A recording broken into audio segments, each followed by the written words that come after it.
Hello students, NS classes में आपका स्वागत है।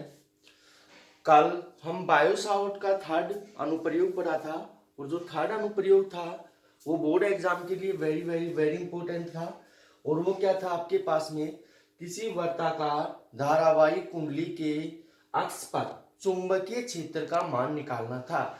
और आपके पास में वर्ताकार धारावाहिक कुंडली के अक्ष के ऊपर जो चुंबकीय क्षेत्र का मान आया था आपके पास में बी बराबर कितना आया था, बी बराबर आया था आपके पास में म्यू नोट अपॉन में 4 पाई, म्यू नोट अपॉन में 4 पाई। और क्या मान आया था आपके पास में आई आर स्क्वायर बटे, यहाँ पे आया था आपके पास एक्स स्क्वायर प्लस में आर स्क्वायर की पावर कितनी आई थी, 1/2 आई थी। कितनी आई थी, 3/2, सॉरी 3/2 आई थी। तो ये जो चुंबकीय क्षेत्र था, फिर उससे आगे हमने कंडीशन पढ़ी थी कि अब यदि आपके पास में जो बिंदु P है, जो हमने बिंदु P माना था, वो केंद्र के ऊपर स्थित है, केंद्र के ऊपर स्थित है, तब आपके पास में जो चुंबकीय क्षेत्र आया था बी सेंटर बराबर कितना आया था, म्यू नोट अपॉन में 2IR बटे R। और सेकंड जो कंडीशन पड़ी थी वो ये थी, यदि आपके पास में जो बिंदु P की दूरी है वो क्या है, बहुत अधिक है। क्या है, बहुत अधिक है, किससे, त्रिज्या R की तुलना में। तब आपके पास में आर स्क्वायर को क्या माना था, नगण्य माना था। जो भी मान आया था आपके पास में चुंबकीय क्षेत्र का मान आ गया था। अब आपके पास में जो थर्ड कंडीशन थी वो थी, यदि आपके पास में x बराबर कितना था, आपके पास में r था, कि जो आपके पास में बिंदु P था वो कुंडली की परिधि के ऊपर स्थित था, तब आपके पास में जो चुंबकीय क्षेत्र आया था म्यू नोट आई अपॉन में 4√2 और इंटू कितना आया था, r आया था। अब जो अगला था कंडीशन 4, यदि आपके पास में जो बिंदु P है वो कुंडली की त्रिज्या से आधी दूरी के ऊपर स्थित है, तब चुंबकीय क्षेत्र का मान x बराबर कितना हो जाएगा, r/2। और उसको सोल्व किया था हमने, तो चुंबकीय क्षेत्र कितना आया था, b बराबर आया था 4 म्यू नोट आई अपॉन में 5√5 इंटू r। और मैंने कल ये बताया था आपको कि ये जो चुंबकीय क्षेत्र है ये हेल्महोल्ट्ज कुंडलियों के अंदर हमें आवश्यकता पड़ेगी। अब यहाँ पे अब अगला जो टॉपिक है वो ये है, अक्ष पर दूरी के साथ चुंबकीय क्षेत्र के मान में परिवर्तन। अब आपके पास में ये कोई वर्ताकार कुंडली है और ये इसका क्या है, अक्ष है, ये इसका क्या है, अक्ष है। तो अब अपना अगला टॉपिक क्या कहता है कि अक्ष पर दूरी के साथ चुंबकीय क्षेत्र के मान में क्या परिवर्तन होगा। तो यहां ध्यान देना भाई, बी केंद्र, केंद्र के ऊपर आपके पास में चुंबकीय क्षेत्र का मान कितना आ रहा है, म्यू नोट अपॉन में 2IR बटे R। परिधि के ऊपर कितना आ रहा है, ये आ रहा है। और आपके पास में त्रिज्या से आधी दूरी के ऊपर कितना आ रहा है, ये आ रहा है। तो इन सभी समीकरणों को देखने पर यहां से 2 से डिवाइड हो रहा है, यहाँ 4√2 से डिवाइड हो रहा है और यहाँ 5√5 से डिवाइड हो रहा है। तो आपके पास में सबसे अधिकतम मान कौन सा हो गया, केंद्र के ऊपर। तो अक्ष पर दूरी के साथ चुंबकीय क्षेत्र के मान में परिवर्तन, ध्यान से समझना। इस साइड आपके पास में दूरी है प्लस और इस साइड क्या है, -r। और ये इसकी क्या है, त्रिज्या r है।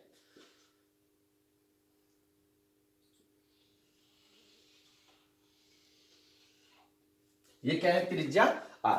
यहां पे आपके पास में कितना है, यहां पे आपके पास जो दूरी है माइनस कितनी है, आपके पास में माइनस के अंदर है। और इस साइड की जो दूरी है वो किसके अंदर है, प्लस के अंदर है। ये मान लिया आपके पास में कितना है, 0 है। और ये क्या है, आपके पास चुंबकीय क्षेत्र B है। अब यहां पे ध्यान देना कि अक्ष पर दूरी के साथ चुंबकीय क्षेत्र के मान में क्या परिवर्तन होगा। तो हम जैसे जैसे दूरी का मान बढ़ाएंगे, वैसे तो वास्तविक रूप से केंद्र के ऊपर चुंबकीय क्षेत्र का मान, केंद्र के ऊपर जो चुंबकीय क्षेत्र का मान म्यू नोट अपॉन में 2I बटे R होता है, अधिकतम होता है। क्या होता है, अधिकतम। किसी भी वर्ताकार कुंडली के केंद्र के ऊपर जो चुंबकीय क्षेत्र का मान होता है वो क्या होता है, अधिकतम होता है। परंतु हम जैसे जैसे, क्योंकि यहाँ पे आपके पास अधिकतम को नोट कर रहा है, परंतु जैसे जैसे हम R का मान बढ़ाते जाते हैं, जैसे जैसे हम R या दूरी का मान बढ़ाते जाते हैं, वैसे वैसे आपके पास में चुंबकीय क्षेत्र का मान क्या होता चला जाता है, कम होता चला जाता है। तो हम जैसे जैसे r का मान, दूरी का मान बढ़ा रहे हैं, वैसे वैसे चुंबकीय क्षेत्र का मान क्या हो रहा है, घटता जा रहा है। यदि आपके पास में जो r है वो कहां है, या बिंदु जो P हमने माना था वो कहां है, अनंत के ऊपर है। कहां है, अनंत के ऊपर, क्योंकि r जो है वो कितनी है, अनंत है। जो दूरी है वो अनंत है, या जो बिंदु P है वो कहां है, अनंत के ऊपर है। तो उसके कारण जो उत्पन्न होने वाला जो चुंबकीय क्षेत्र होगा वो कितना होगा, शून्य होगा। ध्यान देना भाई, ये क्वेश्चन वाइवा में पूछा जाता है। यदि आपके पास में r या दूरी r या आपके पास जो बिंदु P है अनंत के ऊपर है, तो चुंबक वर्ताकार धारावाही कुंडली के अंदर जो चुंबकीय क्षेत्र होगा वो कितना होगा, शून्य होगा। अब इससे आगे ध्यान से समझना, यदि आपके पास में जो बिंदु P है, जो बिंदु P है वो, इसके दो पॉइंट मान लेते हैं, एक मान लिया आपके पास P1 है और एक क्या है, P2 है। तो यहां पे आपके पास x बराबर कितना हो गया, -x/2, सॉरी r/2, और यहां पे x बराबर हो जाएगा r+r/2। यदि आपके पास में जो बिंदु P1 और P2 है वो क्या है, त्रिज्या से आधी दूरी के ऊपर स्थित है। त्रिज्या से क्या है, आधी दूरी के ऊपर स्थित है P1 और P2। यहाँ पे P1 कहां स्थित है, -r/2 के ऊपर, और P2 कहां स्थित है, +r/2 के ऊपर स्थित है। तब यहाँ पे जो उत्पन्न चुंबकीय क्षेत्र है, यहाँ पे जो उत्पन्न चुंबकीय क्षेत्र है वो क्या है, एक रेखिक रूप में प्राप्त होता है, क्योंकि यहाँ पे कोई भी वक्र नहीं आ रहा। यहां से तो आपके पास में कम होता आ रहा है, परंतु -r/2 और +r/2 के ऊपर आपके पास में जो चुंबकीय क्षेत्र वो एक रेखिक रूप में आ रहा है। तो यहां रेखिक रूप में आ रहा है, परंतु यहां पे ध्यान देना कि यहां पे वक्रता के चिन्ह, जो वक्रता का चिन्ह है, यहां माइनस है और यहां क्या है, प्लस है। वक्रता के चिन्ह क्या हो रहे हैं, परिवर्तित हो रहे हैं। इस कारण से जो बिंदु P1 और P2 हैं इन्हें नति परिवर्तन बिंदु कहते हैं। नति परिवर्तन बिंदु। तो दोबारा से ध्यान देना, यदि आपके पास में जो बिंदु P है, या x बराबर आपके पास में कितना है, -r/2 और x बराबर +r/2 है, तो इन दोनों बिंदुओं के ऊपर जो चुंबकीय क्षेत्र है वो एक रेखिक रूप में क्या होता है, परिवर्तित होता है। यहां पे ध्यान देना, एक रेखिक रूप में क्या हो रहा है, परिवर्तित, एक सीधी रेखा के रूप में परिवर्तित हो रहा है, परंतु यहां वक्रता के चिन्ह में क्या हो रहा है, परिवर्तन हो रहा है। यहां आपके पास में इसकी वक्रता कितने, -r/2 है, और यहां कितने प्लस r/2 है। इस कारण से इन दोनों बिंदुओं P1 और P2 को क्या कहते हैं, नति परिवर्तन बिंदु कहते हैं। तो डेफिनेशन पूछी जाती है कि नति परिवर्तन बिंदु किसे कहते हैं। तो डेफिनेशन दोबारा से सुनना भैया, कि आपके पास में यदि x बराबर कितना है, -r/2 और x बराबर +r/2 है, तो दोनों बिंदुओं के ऊपर चुंबकीय क्षेत्र एक रेखिक रूप से परिवर्तित होता है, परंतु उनकी वक्रता जो चिन्ह है, वक्रता जो चिन्ह है, एक साइड माइनस और एक साइड क्या है, प्लस है, वक्रता चिन्ह क्या होते हैं, परिवर्तित होते हैं। इस कारण से इन दोनों बिंदुओं को क्या कहते हैं, नति परिवर्तन बिंदु कहते हैं। अब ये हो गया आपके पास में अक्ष पर दूरी के साथ चुंबकीय क्षेत्र के मान में परिवर्तन। अब अपना जो अगला टॉपिक है वो टॉपिक है हेल्महोल्ट्ज़ कुंडलियां। और हेल्महोल्ट्ज़ जो कुंडलियां है वेरी वेरी वेरी इंपॉर्टेंट है।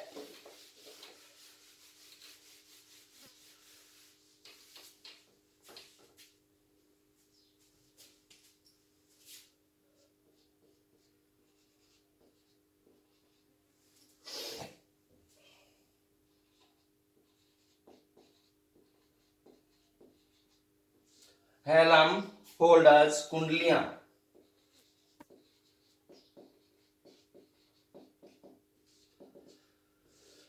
हेल्महोल्ट्ज़ कुंडलियां क्या होती हैं, ध्यान से सुनना डेफिनेशन।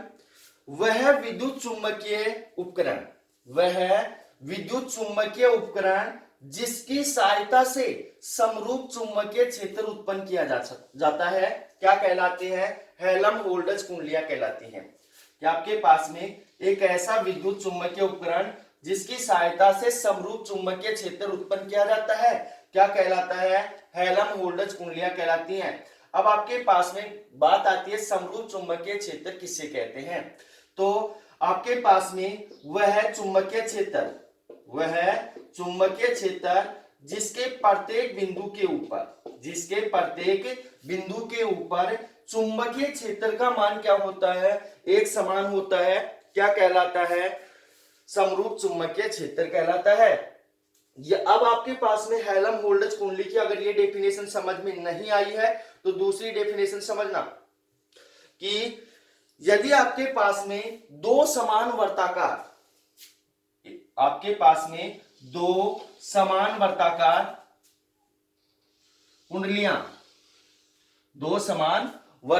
कुंडलियां जिनकी त्रिज्या क्या है? एक समान है, जिनके अंदर समान धारा क्या होती है? प्रवाहित होती है। इसके अंदर आई धारा और इसके अंदर भी आई धारा क्या होती है? प्रवाहित होती है। और दोनों कुंडलियों के मध्य की जो दूरी है वो उनकी त्रिज्या के क्या है? समान है। इसकी त्रिज्या कितनी है? r है, और इसकी त्रिज्या भी कितनी है? r है।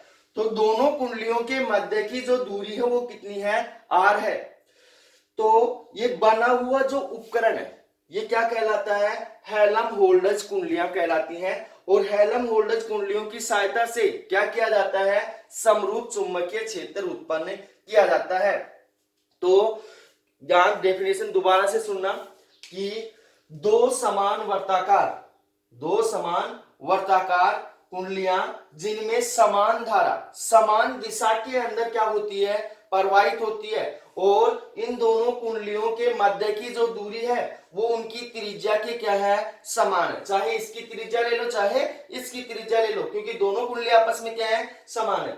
उनके मध्य की जो दूरी है उनकी त्रिज्या के क्या है? समान है। तब तो बना जो उपकरण है वो क्या कहलाता है? हेल्महोल्ट्ज कुंडलियां कहलाता है। और हेल्महोल्ट्ज कुंडलियों की सहायता से समरूप चुंबकीय क्षेत्र उत्पन्न किया जाता है। तो अब आपके पास में यहाँ पे वाइवा के अंदर क्वेश्चन क्या पूछा जाता है कि ये दोनों कुंडलियां हैं कौन से क्रम के अंदर जुड़ी हुई है। और सेकंड जो क्वेश्चन पूछा जाता है वो ये है कि इन दोनों कुंडलियों के जो तल हैं वो एक दूसरे से कैसे हैं। तो ध्यान देना कि आपके पास में एक कुंडली दूसरी कुंडली दोनों कुंडलियां एक दूसरे से क्या है? श्रेणी क्रम में जुड़ी हुई है। कौन से क्रम में जुड़ी हुई है? श्रेणी क्रम में जुड़ी हुई है। परंतु दोनों कुंडलियों के जो तल है, इसका जो तल है और इसका जो तल है, दोनों कुंडलियों के तल एक दूसरे के क्या होते हैं? लंबवत होते हैं। क्या होते हैं? लंबवत होते हैं। तो ध्यान देना भाई, दोनों कुंडलियां एक दूसरे से श्रेणी क्रम में जुड़ी हुई है और दोनों कुंडलियों के जो तल है एक दूसरे से क्या है? लंबवत है। इन दोनों कुंडलियों के कारण जो उत्पन्न चुंबकीय क्षेत्र है वो मान लिया ये है। कितना है? ये है। ये क्या है? प्रदर्शित कर रहा है आपके पास में चुंबकीय क्षेत्र को क्या कर रहा है? प्रदर्शित कर रहा है।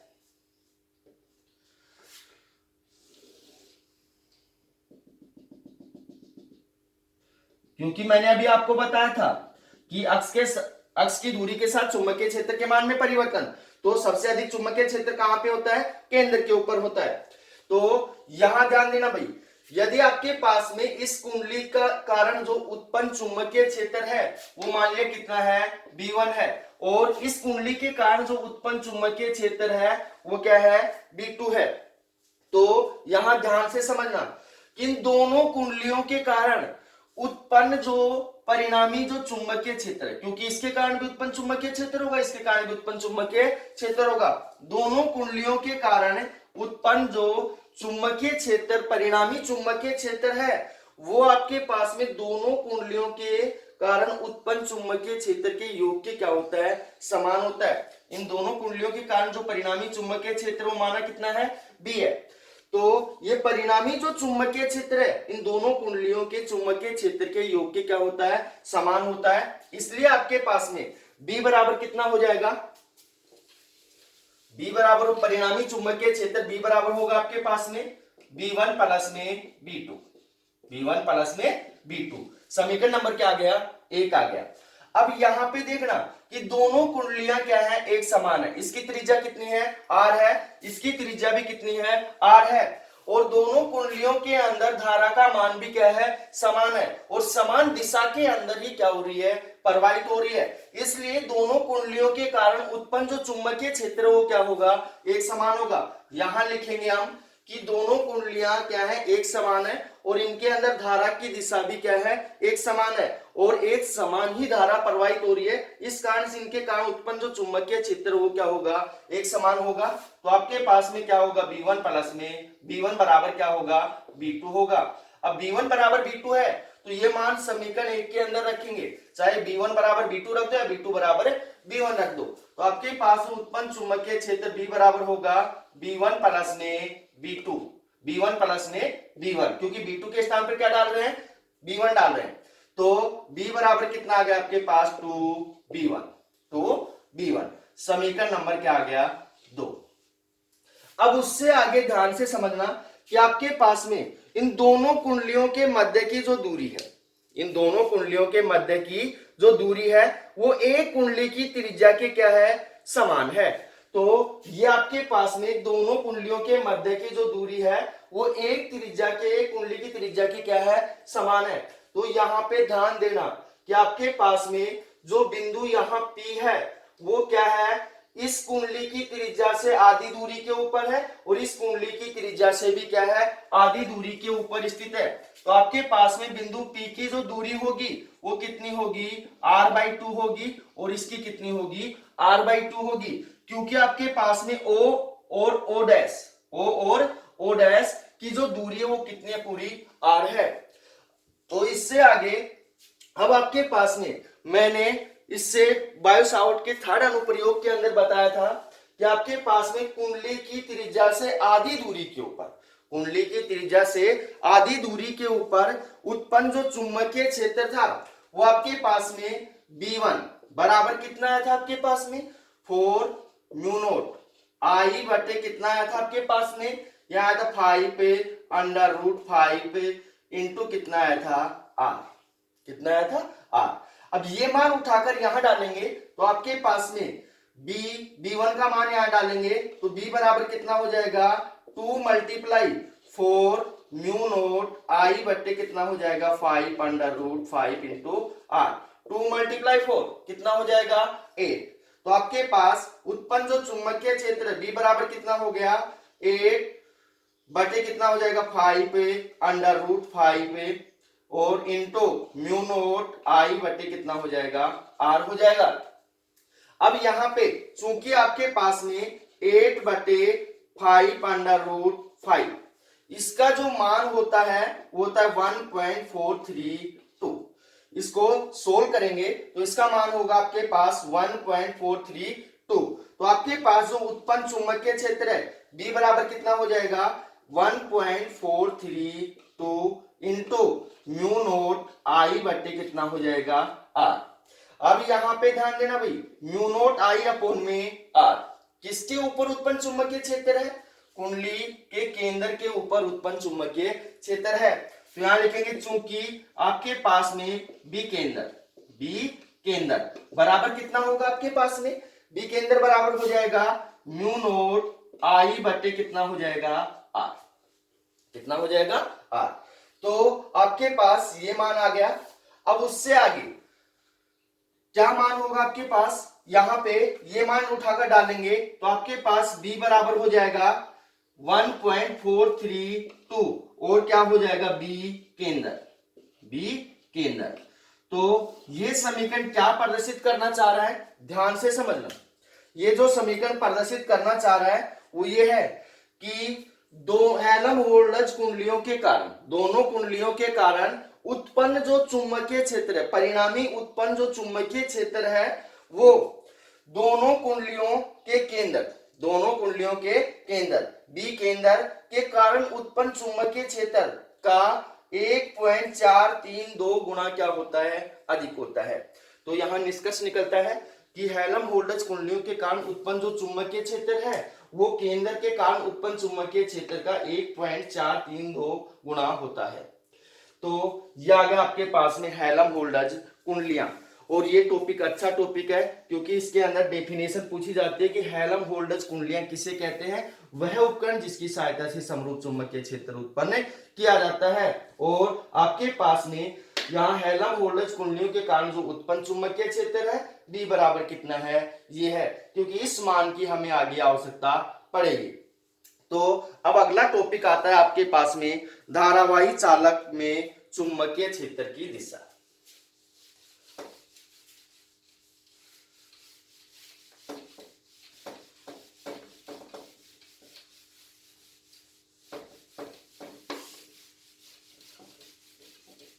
अगला जो टॉपिक है धारावाही चालक तार में चुंबकीय क्षेत्र की दिशा।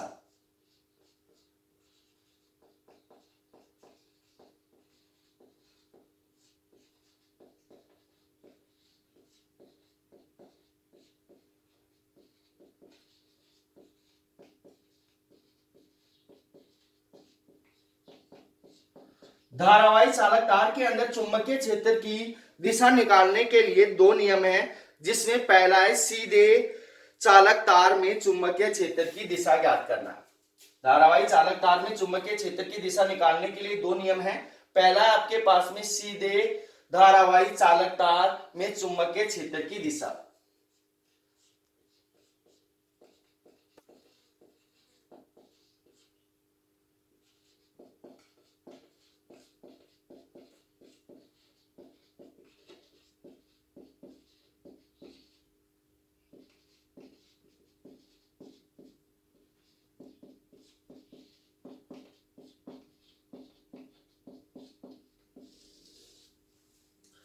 सीधे चालक तार में चुंबकीय क्षेत्र की दिशा कैसे निकालेंगे कि हम सबसे पहले एक क्या लेंगे, सीधा धारावाही चालक तार लेंगे। इस चालक तार को एक कार्डबोर्ड से गुजारेंगे। कार्डबोर्ड का मतलब एक गत्ते से, एक गत्ते के अंदर छेद कर लेंगे और इसको क्या करेंगे, इस गत्ते से कार्डबोर्ड से गुजारेंगे। और इस चालक तार के दोनों सिरों के मध्य एक बैटरी E और एक कुंजी क्या लगाते हैं, K लगाते हैं। तो यहां चित्र बना रहा हूं। आपके पास में एक सीधा धारावाही क्या है, चालक तार है, और इस चालक तार को हम एक कार्डबोर्ड से गुजार रहे हैं। किससे गुजार रहे हैं, एक कार्डबोर्ड से गुजार रहे हैं। तब आपके पास में इस चालक तार के दोनों सिरों के मध्य एक बैटरी E और एक कुंजी क्या लगाते हैं, K लगाते हैं। एक कुंजी क्या लगाते हैं, K लगाते हैं। और इस कार्डबोर्ड के ऊपर लोहे का बारीक बुरादा बिछा दिया जाता है, फैला दिया जाता है, बिछा दिया जाता है, जमा दिया जाता है। इस कार्डबोर्ड के ऊपर लोहे का बारीक बुरादा फैला दिया जाता है। फिर उसके पश्चात जैसे ही कुंजी K को चालू किया जाता है तो इस परिपथ के अंदर क्या प्रवाहित होने लगती है, धारा प्रवाहित होने लगती है। इस चालक तार के अंदर धारा प्रवाहित होने लगती है। जैसे ही चालक तार के अंदर धारा प्रवाहित होती है तो इसके चारों ओर क्या उत्पन्न होता है, चुंबकीय क्षेत्र उत्पन्न होता है। इसके चारों ओर क्या उत्पन्न होता है, चुंबकीय क्षेत्र उत्पन्न होता है। जब कार्डबोर्ड को हिलाया जाता है तब ये लोहे का बुरादा इस चालक तार के ऊपर सकेंद्रीय वर्तों के अंदर, ऐसे छोटे छोटे सकेंद्रीय वर्तों के अंदर क्या होता है, चिपकने लगता है। क्या होता है, चिपकने लगता है। और इन सकेंद्रीय वर्तों के चुंबकीय क्षेत्र की दिशा ज्ञात कर ली जाती है।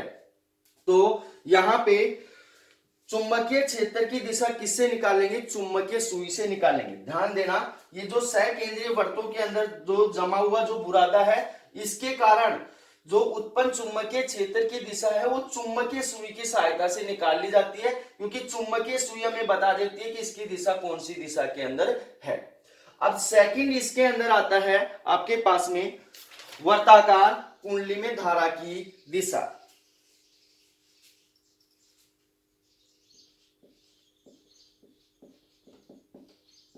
वर्ताकार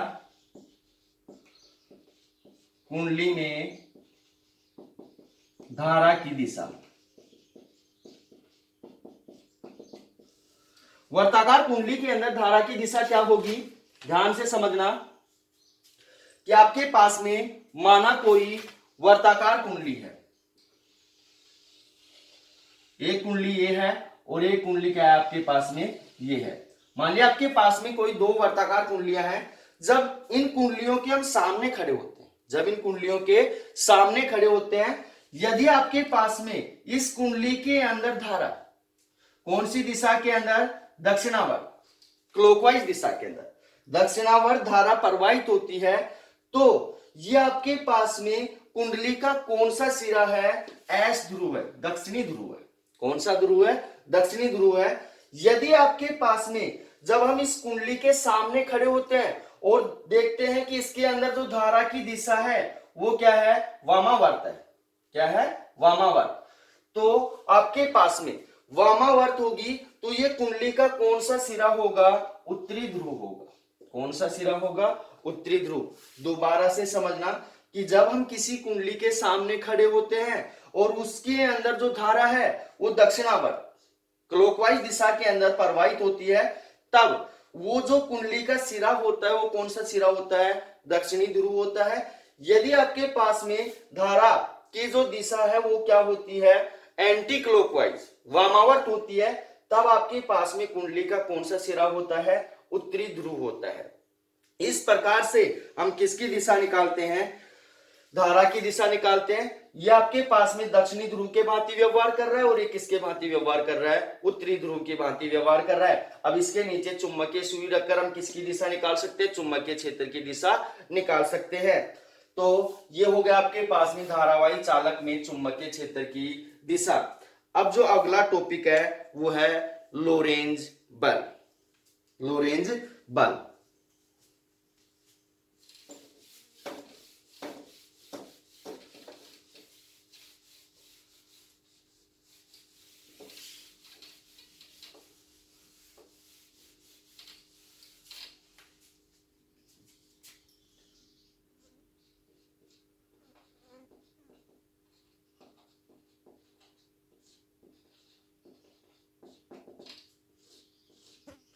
लोरेंज बल F।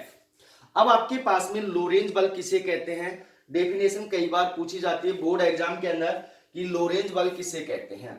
तो ध्यान से सुनना भाई, जब कोई आवेश समरूप चुंबकीय क्षेत्र में गति करता है, समरूप चुंबकीय क्षेत्र में गति करता है, तो उस आवेश पर एक बल कार्य करता है। उस आवेश के ऊपर क्या करता है, एक बल कार्य करता है, जिसे क्या कहते हैं, लोरेंज बल कहते हैं।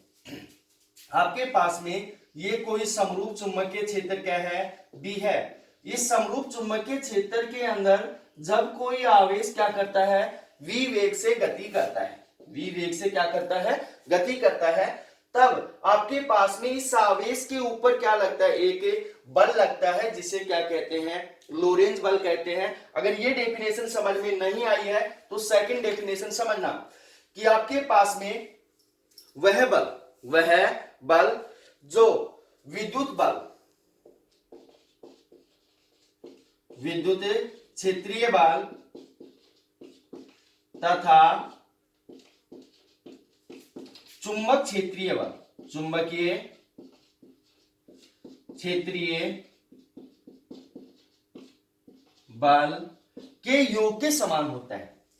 वह बल जो विद्युत क्षेत्रीय बल तथा चुंबकीय क्षेत्रीय बल के योग के क्या होता है, समान होता है, उसे क्या कहते हैं, लोरेंज बल कहते हैं। या फिर वह बल जो विद्युत बल तथा चुंबकीय बल के क्या होता है, योग के समान होता है, क्या कहलाता है, लोरेंज बल कहलाता है। इसलिए आपके पास में लोरेंज बल F बराबर कितना हो जाएगा, F बराबर होगा आपके पास में Fe।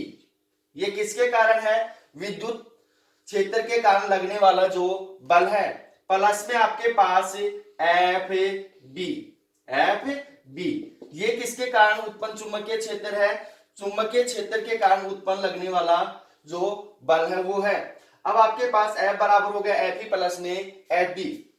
तो हम जानते हैं कि आपके पास में चुंबकीय बल Fb बराबर क्या माना आया था आपके पास में, मैंने सेकंड जो टॉपिक करवाया था वो था q v B sine theta, q v B sine theta. तो आपके पास में ये किसका मान आ गया, चुंबकीय बल का मान आ गया। अब आपके पास में विद्युत बल क्या होगा, विद्युत बल एफ ई बराबर क्या होगा आपके पास में, क्यू ई हो जाएगा, क्यू ई, क्योंकि आपके पास में ई यहाँ पे क्या है, विद्युत क्षेत्र की तीव्रता है, क्यू क्या है, आवेश है।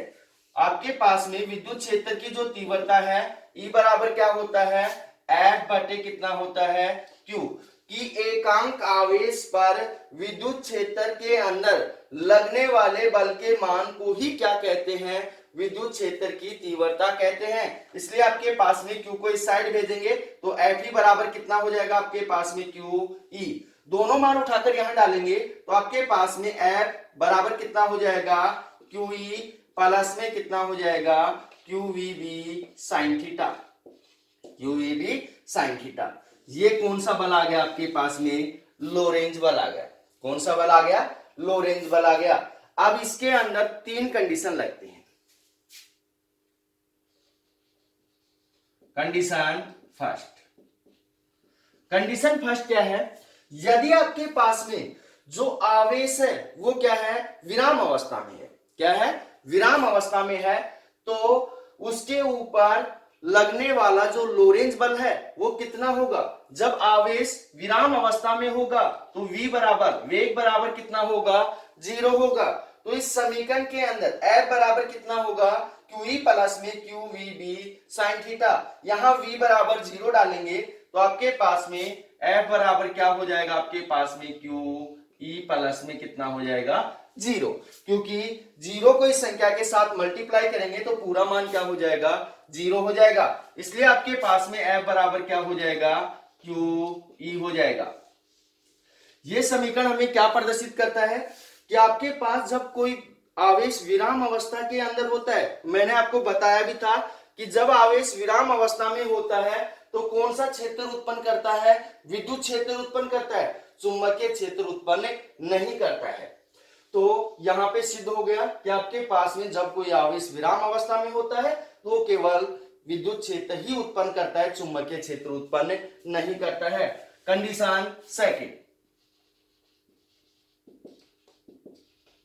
कंडीशन सेकंड क्या है, यदि आपके पास में जो आवेश है Q है वो चुंबकीय क्षेत्र की दिशा में या चुंबकीय क्षेत्र के विपरीत दिशा में गति करता है, चुंबकीय क्षेत्र की दिशा में या चुंबकीय क्षेत्र के विपरीत दिशा में गति करता है, तो उसके ऊपर लगने वाला जो लोरेंज बल है तो आपके पास में थीटा बराबर कितना होगा, 0 डिग्री या 180 डिग्री, क्योंकि चुंबकीय क्षेत्र की दिशा में कितना हो गया, 0 डिग्री, और उसके विपरीत दिशा में कितना हो गया, 180 डिग्री। तो इस समीकरण के अंदर थीटा बराबर 0 डालेंगे तो आपके पास लगने वाला जो बल है लोरेंज बल F बराबर कितना होगा, QE होगा। उससे आगे condition third, condition third, condition third क्या है, यदि आपके पास में जो आवेश Q है वो चुंबकीय क्षेत्र की क्या करता है, लंबवत गति करता है, तब आपके पास में थीटा बराबर कितना होगा, 90 डिग्री होगा।